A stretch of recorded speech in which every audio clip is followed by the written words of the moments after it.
मन से अधिक तीव्र गति से इस संसार में कोई नहीं चल सकता। जिस व्यक्ति ने मन को नियंत्रित कर लिया, उसने स्वयं को नियंत्रित कर लिया। मन पर नियंत्रण तो जरूरी है। जिस परिस्थिति को बदल पाना संभव ना हो, उसको लेकर अपनी मनस्थिति को बदल दीजिए। कुछ हद तक समाधान अवश्य मिलेगा। मन को बदल लेना ही सही रहेगा। व्यक्ति के विचार ही उसके चरित्र का निर्माण करते हैं। यानी विचार स्वच्छ है तो चरित्र स्वतः ही सुंदर हो जाता है। विचार साफ नहीं तो जीवन बेकार हो जाएगा।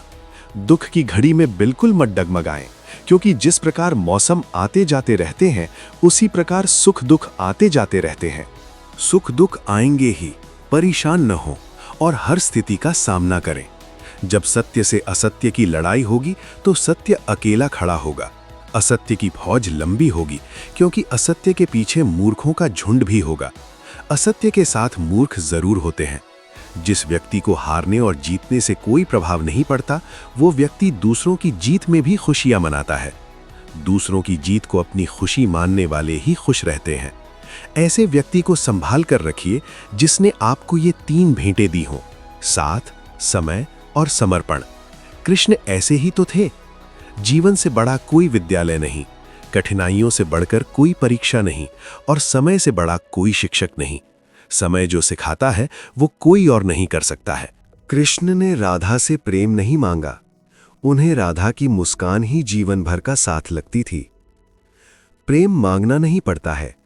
बिना हक का भी जब लेने का मन हो तो महाभारत की शुरुआत होती है। अपने हक का भी छोड़ देने का मन हो तो वहां रामायण की शुरुआत होती है। जिस पर हक नहीं वो चाहिए नहीं। कभी राधा को समझने की कोशिश मत करना, क्योंकि जब प्रेम इतना गहरा हो तो सवाल बेकार हो जाते हैं। राधा को समझना नहीं है, उनके प्रेम को समझना है। कृष्ण की बांसुरी ने दुनिया को मोहित किया, पर राधा के लिए तो ये उनकी आत्मा की पुकार थी। कृष्णा की बांसुरी पूरी दुनिया को मोहित करती है। हर छोटा बदलाव बड़ी सफलता का कारण होता है। इसलिए परिवर्तन से भयभीत नहीं होना चाहिए, परिवर्तन को स्वीकार करना आना चाहिए। जब राधा ने कृष्ण की आंखों में देखा, तब उन्हें महसूस हुआ कि प्रेम नजर से नहीं, दिल से किया जाता है। प्रेम तो दिल से ही निकलता है। राधा ने कृष्ण को पाने के लिए इंतजार नहीं किया, उन्होंने कृष्ण के इंतजार में खुद को पा लिया। राधा ने कृष्ण में ही खुद को पाया है। किसी के लिए आवश्यकता से अधिक उपलब्ध रहना उसकी दृष्टि में स्वयं के महत्व को खो देने की प्रक्रिया है। लोग हमेशा उपलब्ध रहने वालों को अहमियत नहीं देते हैं। राधा का प्रेम उस धागे की तरह था जो चाहे जितना भी उलझ जाए, कृष्ण से अलग नहीं हो सकता। राधा और कृष्णा एक दूसरे से अलग नहीं हो सकते हैं। जिस प्रकार श्री कृष्ण जी का सुदर्शन चक्र चलता है, उसी प्रकार समय का चक्र भी चलता है। बिना विचलित हुए बस अपने लक्ष्य की ओर ध्यान दें और कर्म करते चले जाएं।